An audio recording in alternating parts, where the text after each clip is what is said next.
Et on va parler de ces relations avec Emmanuel Navon. Bonjour. Bonjour. Emmanuel, Moscou-Jérusalem, c'est l'histoire finalement d'une amitié compliquée, quand même un peu sur le ton de Je t'aime moi non plus.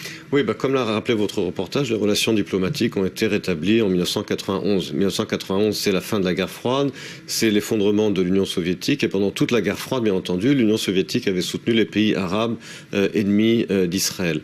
Depuis, les relations diplomatiques ont été rétablies, mais ne nous cachons pas la face, les intérêts restent très divergents entre la Russie et Israël aujourd'hui, en particulier parce que la Russie soutient l'axe chiite Iran, Bachar Assad, Hezbollah, que la Russie a également des intérêts économiques avec l'Iran. C'est elle qui a fourni la majorité de la technologie nucléaire à l'Iran. Et puis la Russie souhaite aujourd'hui créer une espèce de cartel du gaz naturel avec l'Iran. Donc les intérêts restent divergents. Entre ces deux hommes-là, ça fait 3 fois qu'ils se rencontrent en un an. Qu'est-ce qu'ils se racontent? Alors, il parle beaucoup de coopération sur le plan militaire, c'est-à-dire de coordination plutôt sur le plan militaire, parce que la Russie est impliquée aujourd'hui en Syrie pour préserver ce qui reste du régime de Bachar Assad.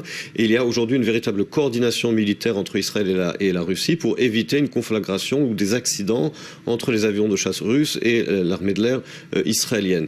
Et puis, il y a également, semble-t-il, une relation personnelle entre les deux dirigeants, entre Netanyahou et Poutine, mais surtout, comme je l'ai dit, une volonté véritablement de coordonner les actions militaires respectives en Syrie. Vous parliez, Emmanuel, de relations personnelles. Il en pense quoi, Vladimir Poutine, la récente nomination au poste de ministre de la Défense de Avigdor Lieberman, russophone? Alors, russophone, oui, il a beaucoup œuvré aussi pour la venue de juifs de Russie en Israël. Donc, il a une position assez ambiguë. Il en pense quoi, Poutine? Alors, il ne s'est pas exprimé publiquement sur la nomination d'Avigdor Lieberman. En revanche, Poutine s'est déjà exprimé publiquement sur le fait qu'il sent une responsabilité vis-à-vis d'Israël, parce qu'il y a en Israël près d'1 million de russophones.